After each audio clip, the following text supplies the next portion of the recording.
Good morning, dear students of class 12. Welcome to the English online learning class. Today, we are going to take up the text of the lesson, The Third Level by Jack Finney. This is first lesson from your supplementary reader, Vistas. You have already watched a video based on the overview of the lesson. Today, we are going to take up part 1 of the text of this lesson. Well, students, this lesson, The Third Level by Jack Finney, is a science fiction. A science fiction is in essence a time travel genre. Events in a science fiction either open in the altered past or the transformed present or the possible future. And these events transport the reader or viewer to another age, place, dimension, or world. Stories that involve time travel devices and technologies take people backward and forwards in time and space. You have already done one such science fiction in class 11, The Adventure. Now, what is a time travel? It is the concept of moving backward and forward to different points in time, in a manner analogous to moving through space. Additionally, some interpretations of time travel suggest the possibility of travel between parallel realities or universes. Time travel has been a common plot device in fiction since the 19th century. And one-way travel into the future is arguably possible, but it is unknown whether the laws of physics would allow backwards time travel. So, before taking up this lesson, our understanding of science fiction and time travel is very essential. Now, about the story, a gist. The third level is a story of a commuter, Charlie, who is the main protagonist of this story. And he discovers a train leaving from a different level of the Grand Central Station of New York City. It is the year 1894. And Charlie, the young New Yorker, accidentally finds a corridor that transports him back in time. This short story by Jack Finney is one of the best examples of a concise, entertaining story about time travel. So let us read the story. Before you read, have you ever wondered or had any curious experience which others find it hard to believe?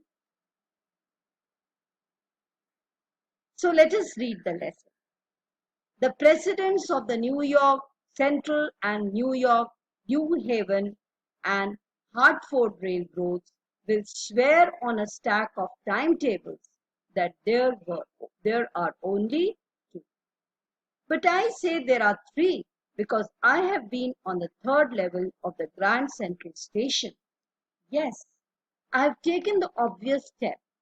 I talked to a psychiatrist friend of mine, among others.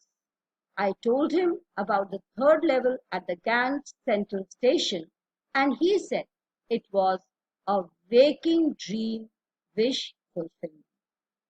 He said I was unhappy. That made my wife kind of mad. But he explained that he meant that the modern world is full of insecurity, fear, war, worry, and all the rest of it, and that I just want to escape. Well, who doesn't? Everybody I know wants to escape, but they don't wander down into any third level of the Grand Central Station. So the narrator here is the main protagonist of this story, Charlie. And the lesson begins with the claim, the genuine claim, which is made by the presidents, the head of the authorities of the New York Central and the New York, New Haven, Hartford Railroad. And they can swear on a pile of timetables that there were only two levels of the New York Central Station, Grand Central Station. And everyone were only familiar with two levels. But Charlie maintains and he claims that he has seen the third level. Now, I have taken the obvious step. And when his claim was not accepted, he discussed this matter with a psychiatrist friend of his. And he told him about the third level at the Grand Central Station. The explanation given by the psychiatrist for his being to the third level of the Grand Central Station was that it was a waking dream wish fulfillment. A dream which we see just to fulfill our wish. What we want, we see it actually happening, and it is a waking dream. He explained it with his psychiatrist terminology. And the reason being why he saw this, because he was unhappy. And listening this, his wife became a kind of mad, very worried. She took it as a personal attack on their married life. But then psychiatrist tried to explain things, and he tried to impress upon them that modern world is full of insecurity, fear, war, and worry, and many other things. And Charlie just needed to escape the real world, the problems of the real world. But then Charlie's claim is that in order to escape from the real world, people don't go to the third level at the Grand Central Station. He had been to the third level of the Grand Central Station. He had actually visited the third level at the Grand Central Station. But that's the reason, he said, and my friends all agreed. Everything points to it, they claimed. My stamp collecting, for example, that's a temporary refuge from reality. But nobody was ready to believe him. And along with this, the other interpretation they gave was that it was his habit. Like stamp collection was also his hobby, Charlie's hobby. And it is a kind of temporary refuge to escape from reality. Well, maybe, but my grandfather didn't need any refuge from reality. Things were pretty nice and peaceful in his day, from all I hear, and he started my collection. But then Charlie refutes this claim also. He says that his grandfather also had the habit of stamp collecting. But those days were very peaceful, very nice, without any tension. And he picked up this hobby, and from his grandfather, he had developed interest in this hobby. It's a nice collection, and he had got it from his grandfather. His grandfather's collection was passed on to him. It's a nice collection too. Blocks of 4 of practically every US issue, first day covers, and so on. President Roosevelt collected stamps too, you know.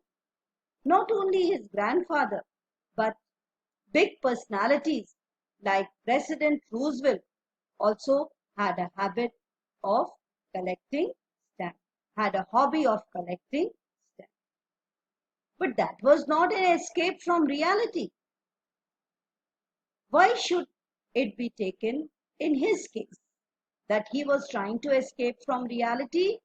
That is why, as a temporary refuge, he has taken to the habit of stamp collecting, hobby of stamp collecting, and he has seen the third level of the Grand Central Station, which everyone says that has only two levels. Even the presidents of the Grand Central Station, they can swear on a stack of timetables and maintain the claim that there are only two levels at the station. Anyway, here is what happened at the Grand Central. So Charlie went on describing actually the sequence of events that led him to the third level. One night last summer, I worked late at office. I was in a hurry to get uptown to my apartment, so I decided to take the subway from the Grand Central because it's faster than the bus. So one day, he was late. He had worked for late hours and he decided to rush to his apartment, and he decided to take a subway that led him to the Grand Central Station, as it was faster than commuting by bus. Now I don't know why this should have happened to me. Why I should have only experienced this. I'm not aware about it. I'm just an ordinary guy named Charlie. I'm a very ordinary person called Charlie. 31 years old, and I was wearing a tan gabardine suit and a straw hat with a fancy band. So this was my attire. That day, he remembers every detail, and he is trying to put this across the reader, telling us the exact sequence of events.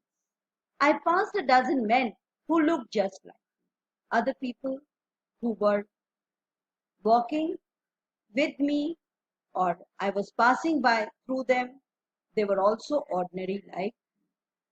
And I wasn't trying to escape from anything. I was very much in the real world. I was not trying to escape from anything. I just wanted to get home to Louisa, my wife. I just wanted to reach home to my wife, Louisa. I turned into Grand Central from Vanderbilt Avenue and went down the steps to the first level, where you take trains like the 20th century. So this was not the first time.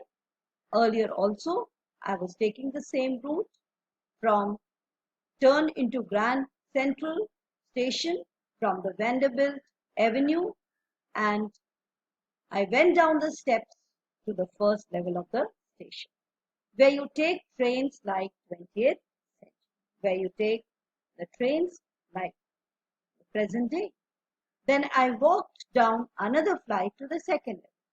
Then I took another flight of stairs leading me to the second level, where the suburban trains leave from.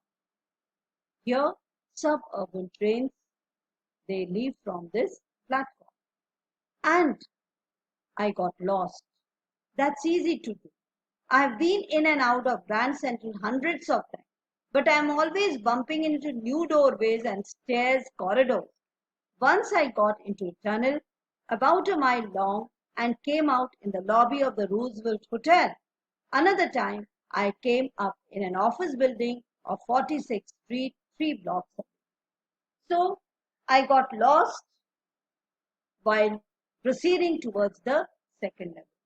And this is not the first time.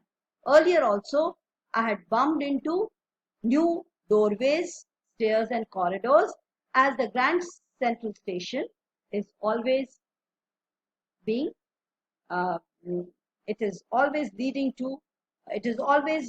built. So we stop here. We'll continue with the remaining in the next class. Thank you.